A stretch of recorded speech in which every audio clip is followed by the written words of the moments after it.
Good day mga kanegosyo. Ang topic natin ngayon tungkol kung paano nagsimula si Sir Lucio Tan mga kanegosyo at paano lumaki ang negosyo ni Sir Lucio Tan.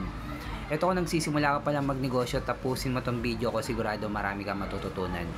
Ito yung mga hindi ko alam nung nagsisimula pa lang ako magnegosyo. Ako nga pala si Jeffoy, isang negosyante. Isa rin akong DJ. Kung kailangan nyo ng DJ sa club, sa bar, sa event, message lang kayo dito sa page ko or comment lang kayo. Bilang negosyante, meron na akong 10 taon na karanasan na pagkalugi sa pagninegosyo. Tunay na negosyo lang tulad ng sari-sari store, barbecuehan, bilyaran, rental. Paano nagsimula si Sir Lucio Tan mga kanegosyo? Ito mga kanegosyo, tulad ni Sir Lucio Tan, kung nagtatrabaho ka sa isang korporasyon, may tsansa na maging CEO ka ng isang korporasyon.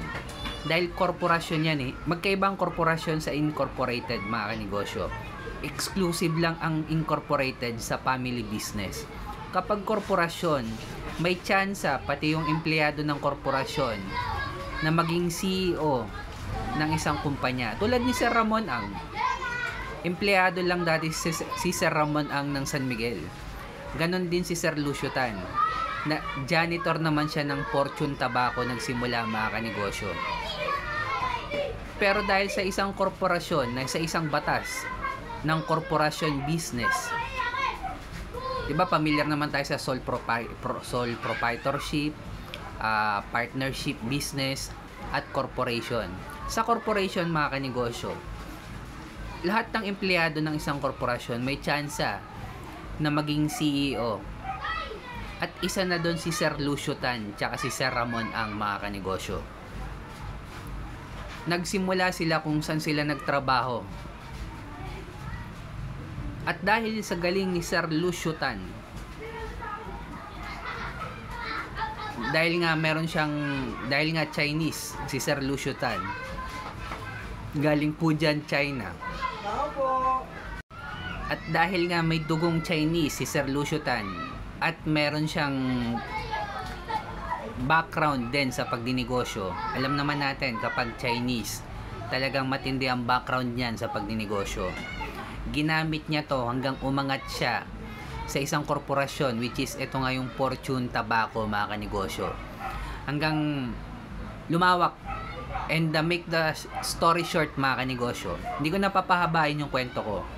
Nadagdagan na ng Philippine Airline, nadagdagan na ng ibang negosyo, Tanduay business, ng distillery. Mga kanegosyo, tulad ni Sir Lucio Tan, kung nagtatrabaho ka rin sa isang korporasyon, may tsansa ka rin na umangat sa isang korporasyon.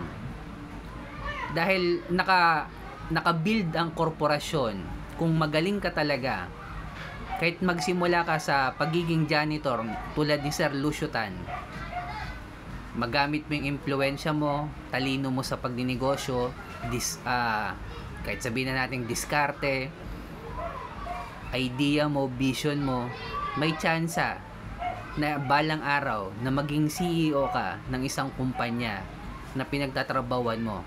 Kung korporasyon yan. Pero kung incorporated yan, exclusive lang yan sa isang family business.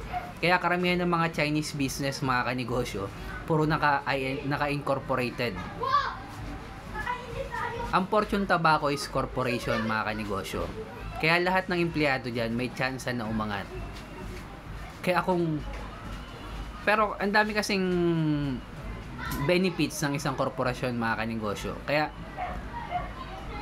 kung nagsisimula ka pa lang magnegosyo at nagtatrabaho ka ngayon sa isang korporasyon, galingan mo lalo mga kanegosyo. Gamitin mo yung idea mo, vision mo, at balang araw baka maging isa ka rin tulad ni Sir Lucio Tan. At syempre, tandaan mga kanegosyo, focus in one, scale up ang negosyo sa level 2 business model. Pangatlo, hanapin ng community ng mayaman. Panghuli, kailangan na natin gumawa ng original content dahil kasama na sa trabaho natin to bilang negosyante.